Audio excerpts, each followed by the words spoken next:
November 20ರಂದು wine Merchant association ನೀಡಿರುವ liquor ಮಾರಾಟ ಬಂದ್ಗೆ ನಮ್ಮ ವಿರೋಧವಿದೆ ಎಂದು ಕರ್ನಾಟಕ ರಾಜ್ಯ ಪ್ರವಾಸೋದ್ಯಮ ಹೋಟೆಲ್ ಮಾಲೀಕರ ಸಂಘದ ಪ್ರಧಾನ ಕಾರ್ಯದರ್ಶಿ ಗೋವಿಂದ್ ಅವರು ಹೇಳಿದ್ದಾರೆ. ನವೆಂಬರ್ 18ರಂದು ಬೆಳಗ್ಗೆ 11:30 ಸಂದರ್ಭದಲ್ಲಿ ನಗರದ ಪತ್ರಿಕಾ ಭವನದಲ್ಲಿ ಸುದ್ದಿಗೋಷ್ಠಿ ನಡೆಸಿ ಮಾತನಾಡಿರುವ ಅವರು, ವೈನ್ ಮರ್ಚೆಂಟ್ ಅಸೋಸಿಯೇಷನ್ನವರು ನವೆಂಬರ್ 20ರಂದು ಲಿಕ್ಕರ್ ಮಾರಾಟಕ್ಕೆ ಬಂದ್ ಕರೆಯನ್ನು ನೀಡಿದ್ದಾರೆ. ಇದಕ್ಕೆ ನಮ್ಮ ವಿರೋಧವಿದೆ. ಮೊದಲೇ ಕಳೆದ 4-5 ವರ್ಷಗಳಿಂದ ಸಂಕಷ್ಟದಲ್ಲಿದ್ದೇವೆ. ಜೊತೆಗೆ ಯಾರನ್ನೂ ವಿಶ್ವಾಸಕ್ಕೆ ತೆಗೆದುಕೊಂಡು ಬಂದ್ ಘೋಷಿಸಿಲ್ಲ, ಸ್ವಯಂ ಘೋಷಿತವಾಗಿ ಬಂದ್ಗೆ ಕರೆ ನೀಡಿದ್ದಾರೆ. ಹಾಗಾಗಿ ಬಂದ್ಗೆ ನಮ್ಮ ವಿರೋಧವಿದೆ ಎಂದು ಹೇಳಿದ್ದಾರೆ. ಇನ್ನು ವೈನ್ ಮರ್ಚೆಂಟ್ ಅಸೋಸಿಯೇಷನ್ನ ಅಧ್ಯಕ್ಷ ಗುರುಸ್ವಾಮಿ ಹಾಗೂ ಗೋವಿಂದರಾಜ್ ಹೆಗಡೆ ಅವರು ವಿರೋಧ ಪಕ್ಷದವರಿಂದ ಸೂಟ್ಕೇಸ್ ಪಡೆದು ಅಬಕಾರಿ ಸಚಿವ ಆರ್.ಬಿ. ತಿಮ್ಮಾಪುರ್ ಅವರ ಮೇಲೆ ಭ್ರಷ್ಟಾಚಾರದ ಆರೋಪವನ್ನು ಮಾಡುತ್ತಿದ್ದಾರೆ ಎಂದು ಆರೋಪಿಸಿದ್ದಾರೆ. ಇನ್ನು ಭ್ರಷ್ಟಾಚಾರವಾಗಿರುವುದು ಸುಳ್ಳು ಎಂದು ಹೇಳಿದ್ದಾರೆ. ಈ ರೀತಿ ಆರೋಪ ಮಾಡುತ್ತಿರುವ ಇವರು ಸುಟ್ಕೇಸ್ ಯಾರಿಂದ ಪಡೆದರು ಎಂದು ಬಹಿರಂಗವನ್ನ ಪಡಿಸಲಿ ಎಂದು ಸವಾಲು ಹಾಕಿದ್ದಾರೆ.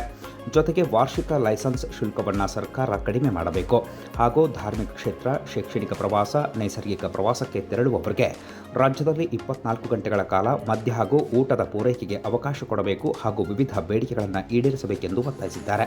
ಇನ್ನು ಈ ಸಂದರ್ಭದಲ್ಲಿ ಅವರು ಮಾತನಾಡಿ ಒತ್ತಾಯಿಸಿದ್ದು ಹೀಗೆ.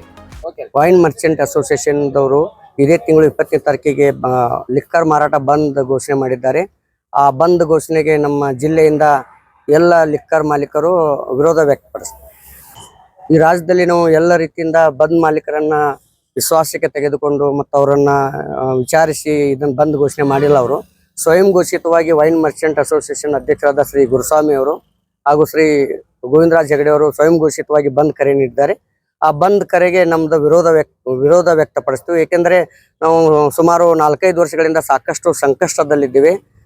ನೋಟ್ ಬ್ಯಾನ್ ವಿಷಯ ಆಗಿರ್ಬೋದು, ಕೋವಿಡ್ದಲ್ಲಿ ಆಗಿರ್ಬೋದು, ಮತ್ತು ಈ 500 ಮೀಟರ್ ಹಿಂದೆ ಹೋಗೋದ್ರಿಂದ ಕಾನೂನು ಬಂದಾಗ ಆಗಿರ್ಬೋದು, ಈ 4-5 ವರ್ಷಗಳಿಂದ ನಾವು ಲಿಕ್ಕರ್ ಮಾರಾಟದಲ್ಲಿ ಸಾಕಷ್ಟು ಸಂಕಷ್ಟದಲ್ಲಿರೋದ್ರಿಂದ ಮತ್ತೆ ಬಂದ್ ಮಾಡಿ ಮತ್ತಷ್ಟು ಸಂಕಷ್ಟ ಈಡಾಗಬಾರ್ದು ಅನ್ನೋ ಒಂದೇ ಉದ್ದೇಶದಿಂದ ನಾವು ಬಂದ್ ಮಾಡ್ತಿಲ್ಲ. ಸಚಿವರು ವೈನ್ ಮರ್ಚೆಂಟ್ ಅಸೋಸಿಯೇಷನ್ದವರು ಈಗ ಭ್ರಷ್ಟಾಚಾರ ಬಗ್ಗೆ ಏನು ಹೇಳಿಕೆ ನೀಡಿದಾರಲ್ಲ, ಅದು ಸತ್ಯಕ್ಕೆ ಸುಳ್ಳಾದದ್ದು. ಅದರಲ್ಲಿ ಯಾವುದೇ ಹುರುಳಿಲ್ಲ. ಯಾಕೆಂದ್ರೆ ಇವರು 30-40 ವರ್ಷದಿಂದ ನಾವೆಲ್ಲರೂ ಅದೇ ಲೈನ್ದಲ್ಲಿ ಇದ್ರು ಕೂಡ ಎಲ್ಲರನ್ನೂ ಗಮನಕ್ಕೆ ತಗೊಂಡು ಈ ತರ ನಡೀತಾ ಇದೆ, ಲಂಚದ ಹೆಚ್ಚಾಗಿದೆ ಅಂತ ಅವ್ರು ಹೇಳ್ಬೋದಾಗಿತ್ತು. ಯಾವುದು ಹೇಳದೆ ಯಾರ್ದೋ ಕುತಂತ್ರಗಳಿಗೆ ಮಣಿದು ಅಥವಾ ವಿರೋಧ ಪಕ್ಷದವರ ಸುಟ್ಕೇಸ್ ತಗೊಂಡು ಈ ವೈನ್ ಮರ್ಚೆಂಟ್ ಅಧ್ಯಕ್ಷರು ಹಾಗೂ ಪ್ರಧಾನ ಕಾರ್ಯದರ್ಶಿಯವರು ಬಂದ್ ಕರೆ ಮಾಡಿದ್ದಾರೆ. ಅದಕ್ಕೆ ಯಾರಿಂದ ಅವರಿಗೆ ಸುಟ್ಕೇಸ್ ಬಂತು, ಎಲ್ಲಿಂದ ಹಣ ಬಂತು, ಆ ಹಣ ತೆಗೆದುಕೊಂಡು ಯಾಕೆ ಈ ರೀತಿ ಹೇಳಿಕೆ ನೀಡಿದ್ದಾರೆ ಅದನ್ನ ಈ ಮಾಧ್ಯಮದವರ ಮುಖಾಂತರ ತಾವು ಸ್ಪಷ್ಟಪಡಿಸಬೇಕಂತ ಅವರಲ್ಲಿ ವಿನಂತಿ ಮಾಡ್ತಾರೆ.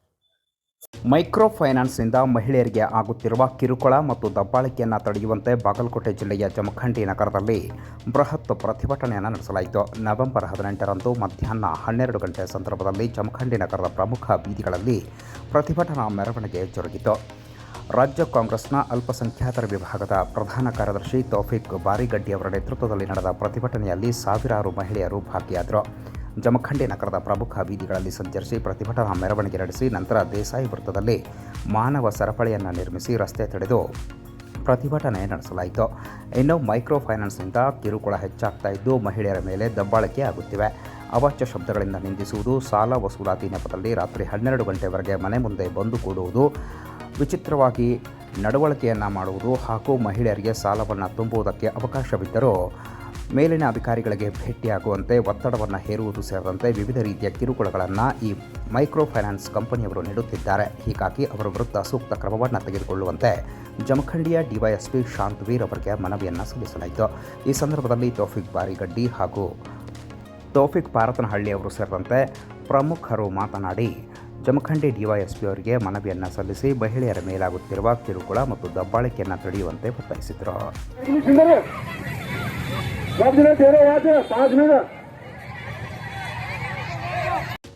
ಬಾಗಲಕೋಟೆ ಜಿಲ್ಲೆಯ ಜಮಖಂಡಿ ನಗರದ ಸುಪ್ರಸಿದ್ಧ ಓಲೆ ಮಠದ ಶ್ರೀ ಡಾಕ್ಟರ್ ಅಭಿನವ್ ಕುಮಾರ ಚನ್ನಬಸವ ಮಹಾಸ್ವಾಮಿಗಳು ಇತ್ತೀಚೆಗಷ್ಟೇ ಲಿಂಗೈಕ್ಯರಾಗಿದ್ದು ಅವರ ಕರ್ತೃಗದ್ದುಗೆಗೆ ಬಾಗಲಕೋಟೆ ಜಿಲ್ಲಾ ಉಸ್ತುವಾರಿ ಸಚಿವ ಆರ್.ಬಿ. ತಿಮ್ಮಾಪುರ್ ಅವರು ಭೇಟಿ ನೀಡಿ ದರ್ಶನ ಮತ್ತು ಆಶೀರ್ವಾದವನ್ನು ಪಡೆದರು.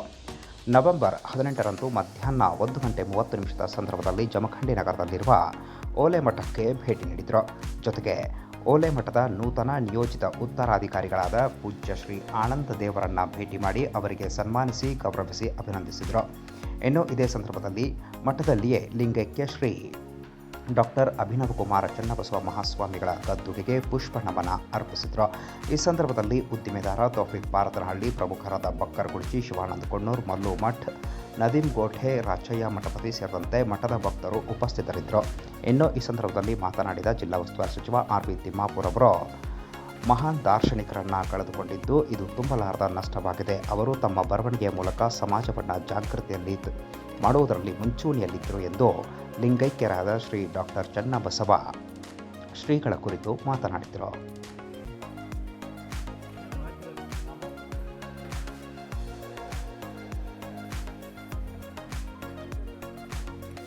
ಅರ್ಹರಿಗೆ ಮಾತ್ರ BPL ಕಾರ್ಡ್ಗಳನ್ನು ನೀಡುತ್ತೇವೆ, ಅನರ್ಹರನ್ನು ರದ್ದುಗೊಳಿಸುತ್ತೇವೆ ಎಂದು ಬಾಗಲಕೋಟೆ ಜಿಲ್ಲೆಯ ಜಮಖಂಡಿ ನಗರದಲ್ಲಿ ಬಾಗಲಕೋಟೆ ಜಿಲ್ಲಾ ಉಸ್ತುವಾರಿ ಸಚಿವ ಆರ್.ವಿ. ತಿಮ್ಮಾಪುರ್ ಅವರು ಹೇಳಿದ್ದಾರೆ.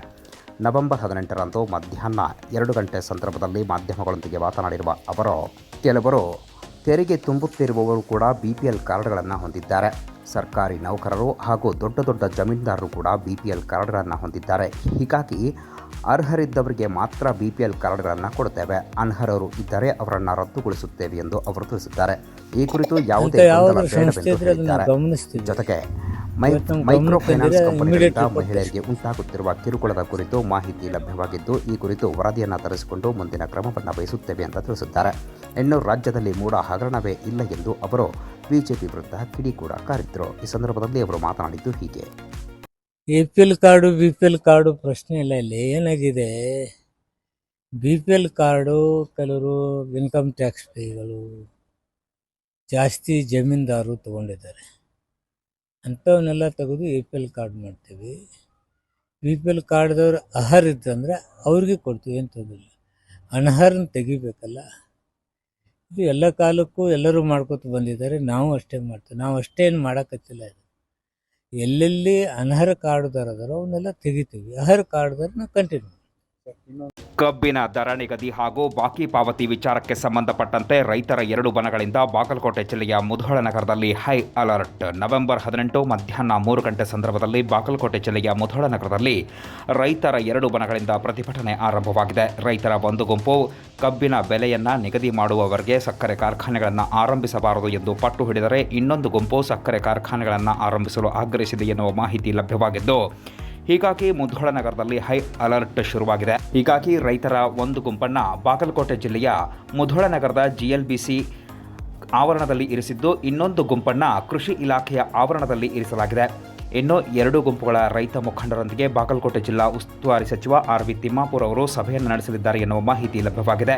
ಈಗಾಗಲೇ ಬಾಗಲಕೋಟೆ SP ಅಮರನಾಥ್ ರೆಡ್ಡಿ, ASP ಹಾಗೂ DYSP ಅವರು ಸ್ಥಳಕ್ಕೆ ದೌಡಾಯಿಸಿದ್ದು, ರೈತ ಮುಖಂಡರೊಂದಿಗೆ ಮಾತುಕತೆ ನಡೆಸಿ ಶಾಂತಿಯುತವಾಗಿ ಪ್ರತಿಭಟನೆ ನಡೆಸಲು ಮನವಿ ಮಾಡಿದ್ದಾರೆ ಎನ್ನುವ ಮಾಹಿತಿ ಲಭ್ಯವಾಗಿದೆ. ಪ್ರತಿ 2 ಬಣದ ರೈತರ ಗುಂಪುಗಳಿಂದ 10 ಜನ ಮುಖಂಡರೊಂದಿಗೆ ಸಭೆ ನಡೆಸಲು SP ಅಮರನಾಥ್ ರೆಡ್ಡಿ ಅವರು ತೀರ್ಮಾನಿಸಿದ್ದು, ಯಾವುದೇ ರೀತಿಯ ಅಹಿತಕರ ಘಟನೆಗಳಿಗೆ ಅವಕಾಶ ಕೊಡದಂತೆ ಮುನ್ನೆಚ್ಚರಿಕೆ ಕ್ರಮವಾಗಿ ಬಾಗಲಕೋಟೆ ಜಿಲ್ಲೆಯ ಪೊಲೀಸರು ಬಿಗಿ ಪೊಲೀಸ್ ಬಂದೋಬಸ್ತ್ ವ್ಯವಸ್ಥೆಯನ್ನು ಕಲ್ಪಿಸಿದ್ದಾರೆ. ಡ್ರೋನ್ ವಿಠಲ್ ಸರ್ ಮಾತಾಡ್ಬೇಕು ಸರ್. ನೀವು ವಿಠಲ್ ಸರ್ ಮಾತಾಡ್ರಿ. Vithal sir sir sir sir Vithal sir ಮಾತಾಡ್ರಿ. ವಿಠಲ್ ಸರ್ ಮಣ್ಣು ನಂಬರ್ ಕಶಿನ ರೀ. ಶಾಂತತೆಯನ್ನು ಕಾಪಾಡಬೇಕು.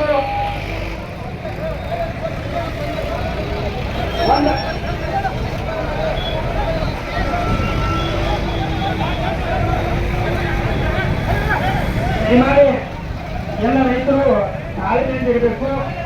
ಈಗಾಗಲೇ ಮಾನ್ಯ ಜಿಲ್ಲಾ ವರಿಷ್ಠಾಧಿಕಾರಿಗಳು ಮುಧೋಳ ನಗರಕ್ಕೆ ಆಗಮಿಸಿದ್ದಾರೆ. 2 ರೈತರು ಮತ್ತು ಕಾರ್ಖಾನೆಯ ಮಾಲೀಕರ ಜೊತೆ ಸೌಹಾರ್ದಯುತವಾಗಿ ಚರ್ಚೆ ಮಾಡತಕ್ಕಂಥ ಈ ಒಂದು ಸಂದರ್ಭದಲ್ಲಿ ಎಷ್ಟು ತಾಳ್ಮೆ ಇರ್ತೀರಿ ಅಷ್ಟು ಒಳ್ಳೆ